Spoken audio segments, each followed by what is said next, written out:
시청자 여러분 안녕하십니까. 지금부터 전학현의 안보정론을 시작하겠습니다. 자, 드디어 말이죠. 최상병 특검법이 이제 거부권을 최종적으로 이제 행사하도록 국무회의 의결이 끝났습니다. 자, 그래서 요 내용을 자세하게 말씀드리겠는데, 이미 뭐 여러분께서도 잘 아시다시피 삼권 분립의 기본 원칙을 지금 깨고 있다. 그 다음에 하나는 지난번 21대 국회 때보다도 더 우연적 요소가 너무나 많다. 요 두 개가 핵심 이유가 되겠습니다. 그래서 요 내용을 자세히 말씀드리도록 하겠고요.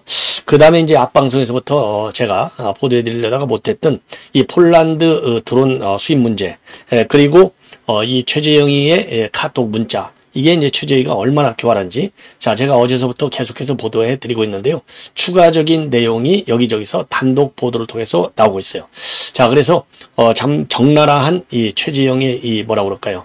공작 포섭된 인물임을 여실히 증명해주는 이런 문자가 아닌가, 이렇게 생각이 들고요.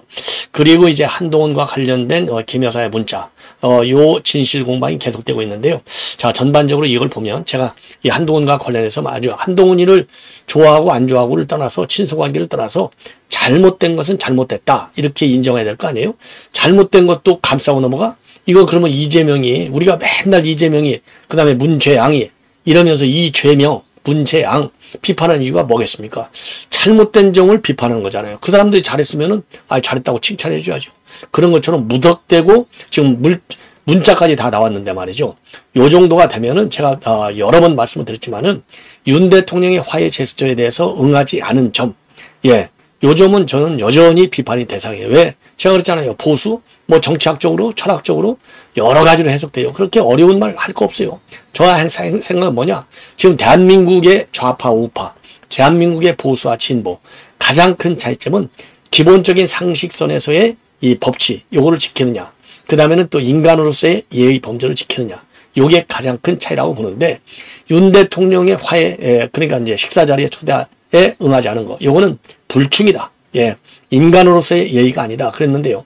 자, 이번에 이제 이 문자가 좀, 김 여사의 문자가 지금 어젯밤에 TV조선에서 단독 보도, 제가 그래서 그거를 굉장히 힘들게 일일이 다 편집해갖고 제가 이 자료화면을 통해서 보여드렸는데, 전문을 제가 보여드렸어요. 자, 그런데 그거를 보면은요, 한동훈이가 도망갈 구멍이 거의 없다. 이게 저의 판단이기도 하고, 주변의 모두 상당수의 대부분이 이거 한동훈이 안 되겠네, 이런 얘기들이 상당히 많아요. 그러니까 한동훈이가 말이죠. 왜 오늘날 한동훈이가 됐느냐? 우선은 윤석열 대통령이 발탁해 준 것이고, 그 다음에는 발탁했는데 실력을 발휘해 준 거예요. 어디에서? 민주당 국회에 싸울 때 실력 발휘는 뭡니까? 법리, 상식, 그거 아니에요? 그리고 폭넓은 지식. 그런데 요 삼박제 때문에 한동훈이가 뜬 건데, 요 뜬 요인을 지금 이제 김건희 여사의 이 사과 문제를 가지고 사글이 퉁치는 요런 사태로 지금 벌어지고 있는 겁니다. 그러다 보니까 지금 이제 일각에서 나오는 게, 그동안에는요, 지금 친윤계 내부에서도 이거 이철규가 준 것이 아니냐, 이런 얘기가 나왔고, 이철규는 무슨 소리야? 가짜야. 가만히 안 두겠어. 법적 조치하겠어. 요렇게 나왔는데, 지금 오늘부터는요, 요 문자가 최초에 한동훈이가 주변에 기자들한테, 친한 기자한테 풀었다. 내가 이렇게 지금, 억울하다. 요렇게 해서 이 문자가 나오기 시작했다는 게 하나가 있고요. 또 하나 새로운 국면은 바로 뭐냐? 지금 한동훈이는 다른 문자가 또 있다는 겁니다. 김 여사의 다른 문자, 또 아니면 김 여사 주변 사람들의 다른 문자. 이걸 보면은 사과할 의사가 없다라는 겁니다. 그래서 지금 한동훈이는 이거 사과할 의사가 없었어, 이렇게 하고 있는데, 요게 여러분들 제가 말이죠. 그래서 어제 제가 이제 한동훈이 조금 비나하게 제가 논평을, 이거 한동훈이가 아니네, 이렇게 하는 사람들이 탈퇴가 많아요. 저는 뭐 탈퇴를 두려워하지 않습니다. 다만 탈퇴를 하든 구독을 하든 간에 확실한 소신을 갖고 저에게 정상적인 비판을 댓글로 해달라 이겁니다. 그러면 저도 수용한다. 정상적인 비판이 없으면 자유민주주의가 아니죠. 왜 이재명이 민주당을 욕합니까? 자유민주주의의 비판적 요소가 전혀 없잖아요. 오로지 명비어창가를 부르고 있는 거 아니겠습니까? 그러기 때문에 비판하는 건데, 한동훈 인기 좋다고 해서 비판도 안 해? 그러면 그거는 이 비판 기능이 없는 건 이 유튜버가 됐든 일반 매체가 됐든 그건 언론으로서의, 아니면은 커멘테이터, 즉 논평가로서의 이 기능과 역할이 끝난 거죠. 그거는 문외, 노 브레인, 여기에 해당되는 거예요. 그래서 여러분들께서요, 탈퇴도 좋고 구독도 추가도 좋고 다 좋은데, 지금 나라의 상태가, 제가 그래서 김대중 칼럼을 그대로 다 토시 하나 앞에 놓고 다 여러분께 소개해드렸어요. 예, 이거 김대중 칼럼 리스트. 아이 평생을 기자만 생활해왔잖아요. 정치인들 얼마나 많은 정치인들 많이 만났어요. 그런데 지금까지 봐왔던 정치판이 아니라는 거 아닙니까? 지금 국민의 내부를 보면 요 정도로 가면 이거 끝난다는 거 아니에요.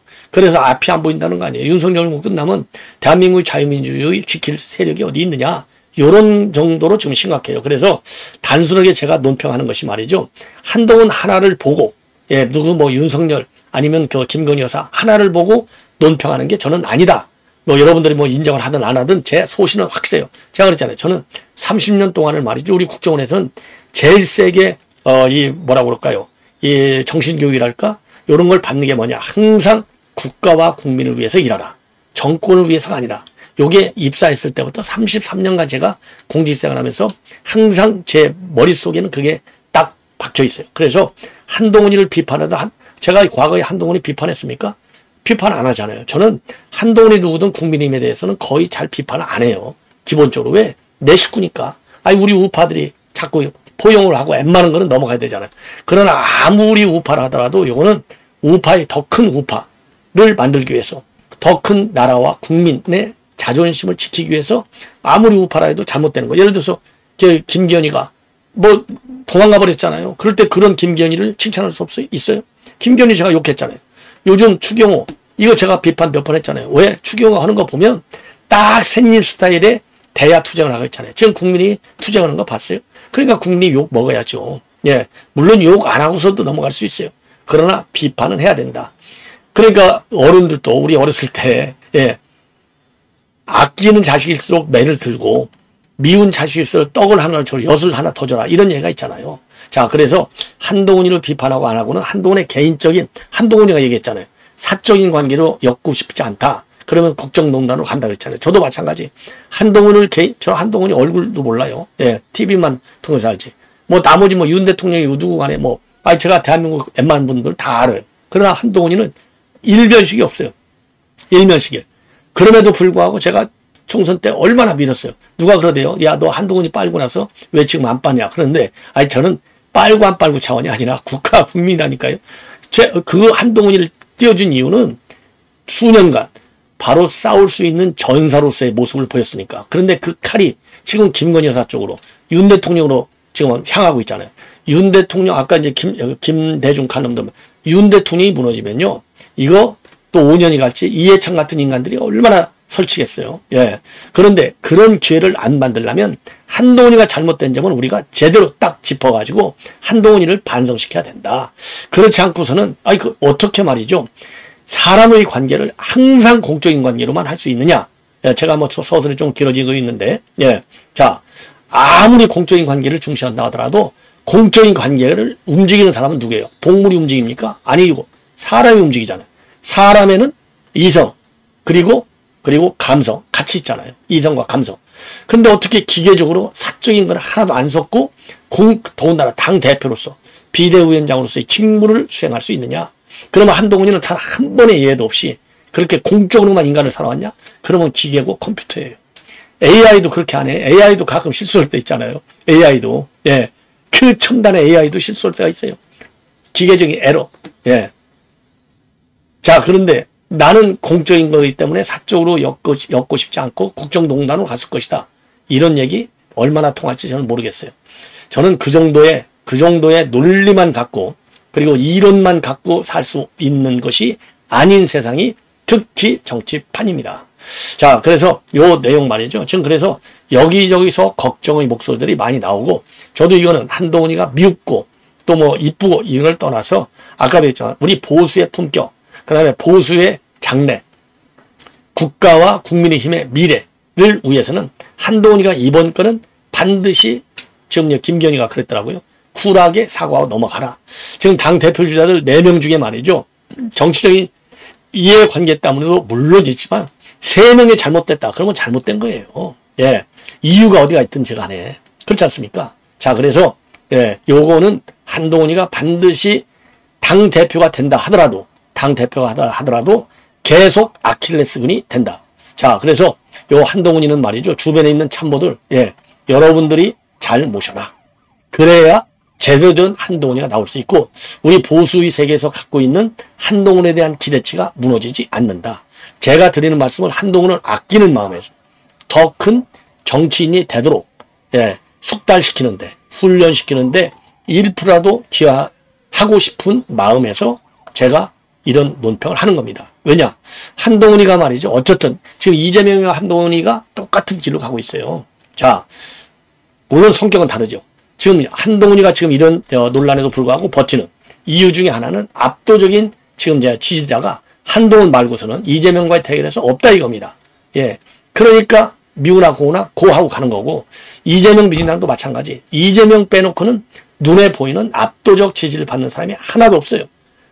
다 한 자리 숫자 한 5%에서 7% 사이잖아요. 국민들도 마찬가지. 예. 그러니까 이재명은 사법 리스크가 그렇게 많은데도 불구하고 버티고 있고 한동훈이는 이번에 윤 대통령과 각을 세웠음에도 불구하고 지금 버텨주고 있는 겁니다. 예. 냉정하게 봐야 할 시점에 와 있다. 이런 점을 제가 다시 한번 말씀을 드려요. 그래서 제 방송 다시 한 번 말씀이지만 제가 이렇게 방송하면 또 탈퇴 여러 명 탈퇴해요. 아니 뭐 저 그런 거 신경 안 씁니다. 예. 제가 중시하는 것은 결국은 제 방송도 제목이 정론으로 되어 있잖아요. 바르게 가는 길이에요. 사필귀정. 결국은 돌아온다. 뭐가 돌아온다? 원칙이 돌아온다 이겁니다. 원칙이. 그러면 한동훈이는 지금 되고 나서도 김 여사하고 연락 안 하겠다. 연락하고 안 하고는 이제 본인의 자유죠. 그러나 그렇게 담을 쳐놓고 자유민주주의 세계에서 자유민주를 지향하는 정당에서 대통령 영부인하고는 일체 얘기를 안 하겠어. 이게 맞는 얘기냐 이거예요. 아, 이거 뭐 김건희 여사가 무슨 범인입니까? 설령 범인이라고 하더라도 범인이기 이전에 그건 이제 형사적으로 처리가 되어야 하는 얘기고 대통령 영부인이라고 하는 것은 대통령에 준하는 프로토콜, 대통령에 준하는 경우 처분을 받게 돼 있어요. 그 정도로 김건희 여사라고 하는 몸 자체가 공적인 그런 그 엘리멘트를 많이 갖고 있는 거예요. 예. 자, 그래서 이런다 보니까 지금 나경원, 그 다음에 윤상현, 그 다음에 원희룡, 이런 사람들이 너는 초짜야. 너는 판단의 미스야. 그렇게 정무적인 판단이 없어도 되겠어? 이런 비판을 하고 있는 것이고 홍준표는 그러니까 이대로 가면 제2의 박근혜 사건이 벌어지는 거야. 이러니까 유승민은 너 까불지 마. 해가지고 또 사진 하나 또 올려놓고 그러고 있어요. 참 재밌어요. 예. 자, 이게 대한민국의 지금 여당의 상황이다. 누가 믿겠느냐. 이거 코미디도 이런 코미디가 없다. 개그 콘서트만도 못하다. 봉숭아학당만도 못하다. 예. 그래서 제가 보기에는 이거요. 김건희 여사가 사과했으면 된다. 그러면은 한동훈이 당신도 지금 사과하라. 사과하면 더 큰 인물이 된다 이겁니다. 사과한다고 죽어? 지금 김건희 여사가 사과 안 해가지고 지금 총선에서 쪽달 망했다. 이게 이제 친윤들의 공격 아니에요. 그 쫄딱 망하게 사과 못하게 한 장본인이 한동훈이 너야 이거 아닙니까? 그런 것처럼 한동훈이 당신이 말이지 한동훈이가 이번에 요 사건과 관련해서 사과 안 하고 넘어가면 한동훈이도 죽을 수 있다. 무덤을 파는 거다. 이런 여론들이 지금 언론 보도를 보면 상당히 많아요. 요런 점을 팬덤은 있어. 팬덤은 좋고 싫고 간에 지금 여당 안에도 대안이 없으니까 자기 주자와 관련해서 그게 제일 큰 영향을 주는 거예요. 자, 그래서 우리가 지금 이재명, 그 다음에 문재앙 이런 비판적 앵글, 이 프레임이 쫙 우리 우파들에게는 씌워져 있어요. 고착돼 있어요. 그 원인 분석을 한동훈이도 철저히 잘 해라. 이렇게 지적을 하지 않을 수 없습니다. 자, 그래서 말이죠. 이제 제가 요것과 관련해서 좀 이 얘기가 길었는데 핵심만 여러분께 먼저 말씀을 드리겠습니다. 자, 그래서 제가 문자 상세 내용은 뭐 한 서너 차례 말씀을 드리기 때문에 핵심은 조선일보가 좀 요약하고 있는 건데요. 요약한 문자인데 아주 정리가 잘 됐어요. 1월 15일 날 그다음에 쭉 5번을 보냈어요. 1월 15일 날 2번. 대통령과 재측근 문제로 불편하셨던 것 같은데 제가 대신 사과한다. 자, 1월 15일. 그 다음에 제가 이런 자리에 어울리지도 자격도 안 되는 사람이라 이런 사달이 나는 것 같다. 굉장히 겸손 모드잖아요. 기본적으로. 19일 날 진정성 논란에 책임론까지 불붙듯 이슈가 커질 가능성 때문에 쉽게 결정을 못하는 것뿐이다. 이렇게 됐잖아. 쉽게 결정을 못하는 것뿐이니까 본인이 지금 생각이잖아요. 그러니까 당에서 당의 정무적 판단을 좀 알려줘라. 내가 그러면 이런 우려도 드럼들도 있지만은 당에서 알려만 주면 내가 그대로 따라가겠다 이러잖아요. 그럼에도 비대위 차원에서 사과라는 것이 맞다고 결정 내리시면 그 뜻에 따르겠다. 아니 이보다 어떻게 더 진정성 있게 입장을 발표하냐고요.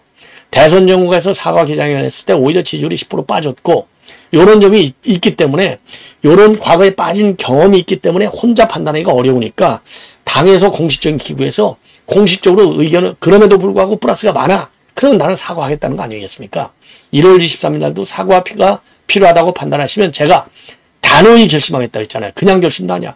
단호히. 이 정도면은 얼마나 진정성이 있다고 봐야 될 것이 아니냐 이거예요. 그리고 1월 25일 대통령께서 지난일에 큰 소리로 역정을 내셔서 마음 상하실 거라 생각한다. 왜냐하면 1월 23일 날 이관섭이가 한동훈한테 대통령이 너에 대한 신뢰를 거뒀어. 너 사퇴돼. 이 얘기를 전달했다는 거. 이거는 뭐 기정사실로 되어 있지 않습니까? 요거를 가지고 지금 이제 김건희 여사가 그 마음 상하셨을 텐데 풀어라. 그리고 식사라도 같이 해라. 이렇게 된 거 아니에요. 그리고 나서 이틀인가 3일 후에 윤 대통령이 요 비대위 한동훈이를 용산으로 불러서 식사를 같이 했어요. 예. 그럼에도 불구하고 총선이 참패로 끝났고 참패로 끝나고 나서 윤 대통령이 이제 불렀는데 안 간 거예요. 그러다 보니까 지금 이렇게 갈등, 윤과의 갈등이 이제 살아있는 상태에서 김 여사와의 갈등도 커지고 있는 상황이다. 그래서 진흙탕 싸움, 돌아올 수 없는 다리를 걷는다. 이런 우려들이 지금 쫙 나오고 있는 상황이 되겠습니다. 자, 그래서 요거를 먼저 말씀을 드리면은, 자, 그래서 김기현은 뭐라고 하느냐? 한동훈은 자신의 정부적 판단 오류를 굴하게 사과하라. 예, 사과하라.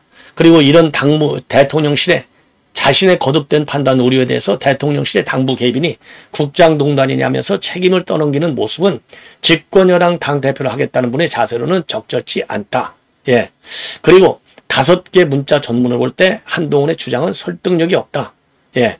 그리고 공개된 메시지 전문을 보면 김 여사는 총선 승리에 도움이 된다면 뭐든 하겠다는 내용으로 읽히는데 한 후보는 어느 대목에서 사실상 사과하지 않겠다는 의도로 파악했다는 건지 저로서는 도무지 이해할 수 없다. 예. 자, 그러면서 말이죠. 한 후보가 당시 할 수 없는 어떤 의도를 가지고 나름의 정무적 판단을 내렸겠지만 결과적으로 그것이 총선에 영향을 미친 것 아니냐는 의구심을 갖는 것은 무리한 해석이 아니다. 하루빨리 우리 당 전당대회가 미래를 향해 나갈 수 있도록 하는 것이 옳다.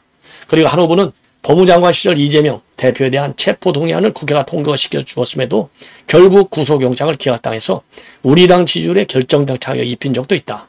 영장 기각 사태는 지난 총선에서 우리 당에 핵폭탄급 피해를 끼쳤다. 당시 법무장관으로서 제대로 된 판단을 하지 못한 점에 대해 책임을 지는 것이 당연한 도리다. 조정훈도 뭐 반한이잖아요. 예.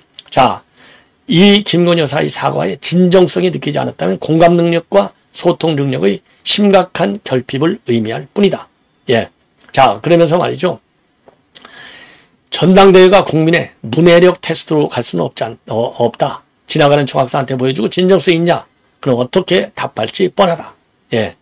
자, 그리고 이 한 후보는 선거를 처음 치러보시는 분인데 경륜 중진들하고 상해가는 게 뭐가 그렇게 부끄럽고 창피한 일이냐. 자, 이렇게 비판하고 있습니다. 자, 그 다음에요. 지금 이제 이 홍준표가 말이죠. 요렇게 가면은 지금 유승민의 길을 가는 거다. 그게 성공한다면 윤 정권은 박근혜처럼 무너질 것이고 실패한다면 한동훈은 영원히 정치권에서 사라질 것이다. 배신의 정치에 당해본 우리 당원들이 그걸 잊고 이번에도 당할까? 이렇게 해서 유승민을 언급했어요. 그랬더니 유승민이가 지금 이제 이 2002년도 윤 대통령이 처음으로 당선된 후에 대구 서문시장을 갔는데 그때 그 당시와 같은 그런 당시와 같은 해 이제 이 시도지사 간담회가 있었어요. 그때 90도로 인사하는 모습이 담긴 사진 2장을 올리면서 맞받아치고 있는 겁니다. 자, 그래서 그 사진과 함께 올려주면서 말이죠. 윤석열 정권이 추락한 것은 홍 시장 같은 기회주의자들이 득세했기 때문이다. 자신이 출당시킨 박근혜 대통령에 대해서도 말을 수없이 바꿨다. 그래서 윤 대통령이 힘이 빠지면 맨 먼저 칼을 꽂은 사람은 코박콩이다. 이런 비판의 입장을 내렸고요. 사진도 이렇게 내렸어요. 자, 시도지사 간담회 할 때 하고요. 자, 시도지사 간담회 안에 이게 코박콩이라는 겁니다. 요건 대구 서문시장 방문했을 때 90도 폴더 인사. 요거를 비판하고 있는 그런 상황이다. 자, 그 다음에 이제 최재형 최재형이고 뭐 사람 같지도 않은 건데요. 자, 최재형이가 말이죠. 요거는 TV조선의 단독 보도 내용이 되겠는데, 자, 뭐라고 단독 보도하고 있느냐? 지금 이제 카톡을 보면 말이죠. 지금 이재명이도 욕하고 조국도 욕하고, 그리고 그런 메시지가 많다고 합니다. 심지어 서울의 소리까지도 비판했다는 겁니다. 그거는 김건희 여사한테 만남을 촉진시키기 위한 미끼로 쓴 것이다. 이렇게 봐야 될 것 같아요. 자, 그래서 거기에 보면은 2022년도 2월에 민주당은 국힘보다 더 간겨우고 가벼운 기득권 자리다. 이재명 후보 측에서 윤석열 후보 내외를 악마한다. 조국이는 SNS에서 동정파리한다. 이런 메시지를 이 김건희한테 보냈어요. 그리고 서울의 소리 김명수도 비판했어요. 예, 뭐라고 비판했느냐? 우째 사나이가, 왜냐하면 김명수가 말이죠. 이명수 기자가 서울의 소리 이 김여사하고 7시간 통화한 거 녹취록을 공개해버렸잖아요. 우째 사나이가 그런 거를 7시간 녹취록을 까발리냐, 이렇게 비판하고 있어요. 예. 자, 이 내용은 바로 뭐냐? 바로 이제 김 여사한테 내가 김 여사하고 생각이 같은 사람이야. 나는 김 여사 편에 있어. 요거 점수 달라고 한 거 아니겠어요? 자, 그리고요. 노컷뉴스의 단독 보도를 보면은요. 김건희 여사한테 최재형이가 김창준 의원이 서울 국립묘지에 안장하고 싶어 한다. 요 메시지를 전했다는 거 아니겠습니까? 보좌관을 통해서. 그런데 노컷뉴스의 보도를 보면은 요 보좌관이 요거를 유모 행정관이 말이죠. 조모 행정관한테 영부인한테는 말씀드리지 않고 너만 알고 있어라. 요렇게 알렸다는 겁니다. 그러니까 요것도 말이죠. 요것도 최재형이가 거짓말을 한 거예요. 예, 거짓말 한 거. 자, 그래서 요것도 말이죠. 그러니까 직접 말한 것이다. 유 행정관에게 말한 것이 맞다. 예, 요렇게 얘기했는데 유 행정관은 조 행정관한테 그 얘기만 했을 뿐이고 영부인한테는 안 했다. 그리고 지금까지 지금 이제 본인이 이 핸드백을 줄 때, 이 파우치를 줄 때 보니까 이 쇼핑백에 선물을 가지고 대기하고 있는 사람들이 여러 명 있더라. 이거를 봤다. 이렇게 돼 있잖아요. 그런데 그거는 용산 대통령실의 참모들, 보좌관들이었었고, 쇼핑백은 에코백, 예, 행정관 소유의 에코백, 그 안에는 보고서가 들어가 있었을 뿐이다. 요것이 검찰 수사 결과를 통해서 나온 것이다. 요걸 보면 말이죠. 얼마나 시중일관 이 최재형이가 지금 이제 이 김건희 여사를 엮으려고 난리를 쳤는지, 요 집요한 공작, 요것은 반드시 북한의 대남 공작기관의 개입 아래 이루어진 것이 분명하다. 저는 그런 심증을 갖고 있습니다. 마지막으로 말이죠. 오늘 국무회의에서 지금 결론이 내려졌습니다. 대통령한테 거부권 행사를 건의하기로 의결이 됐어요. 자, 이렇게 거부권 행사를 의결한 이유는 우선 악법적 요소, 위법적 요소가 제일 크다는 겁니다. 지난번 21대 국회보다도 훨씬 크다. 자, 그 다음에는 이거는 정치적 중립성 확보도 안 되어 있고, 그리고 삼권 분립 원칙에도 안 되어 있다. 자, 그래서 요거를 거부권 행사도 건의했다. 이게 오늘 국회의 결과인데요. 자, 한덕수 총리의 발언을 보면은 정부는 21대 국회 특검안에 대해서 제의 요구를 했다. 여야 간 합의 또는 정부 수용을 전제로 도입돼야 할 특검법이 야당 당동으로 강행 처리됐고, 내용적으로도 상권 분립 원칙에 맞지 않고, 그리고 정치적 중립성 확보도 어렵다는 것이 주된 이유였다. 따라서 해당 법안을 국회가 재추진한다면 문제가 제기된 사항을 수정 보완하는 과정이 필요한데, 야당은 오히려 우연성을 한층 더 가중시킨 2차 법안을 또다시 단독으로 강행 처리했다. 그래서 기존의 문제점들에 더해 기한 내 미임명 시 임명 간주 규정을 추가시켰고, 특검이 재판 중인 사건에 대한 공소 취소 권한까지 행사할 수 있도록 했다. 이건 이제 박정훈 대령 이거 살리려고 한 거예요. 형사법 체계의 근간을 회수하는 내용도 포함되어 있다. 특검의 수사 대상 기간도 과도하게 확대했다. 그래서 요거를 거부하도록 건의했다. 이렇게 밝히고 있습니다. 그리고 이재명이가 말이죠.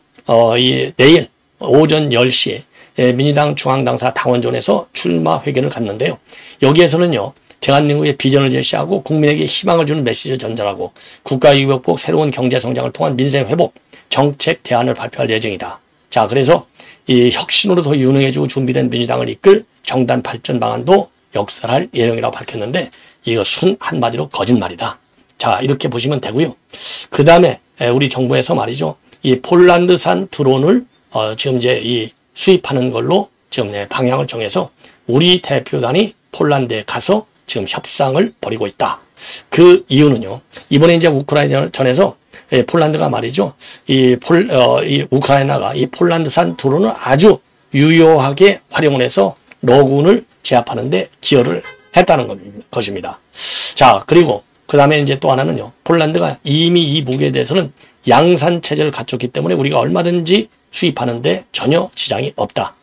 그 다음에는 이 가성비가 뛰어나다는 것이고, 그래서 이제 마지막으로 한반도 전장, 우리 한반도 이 상황에 얼마나 맞는지 적합성을 좀 지금 따져보고 있는 상황이라고 합니다.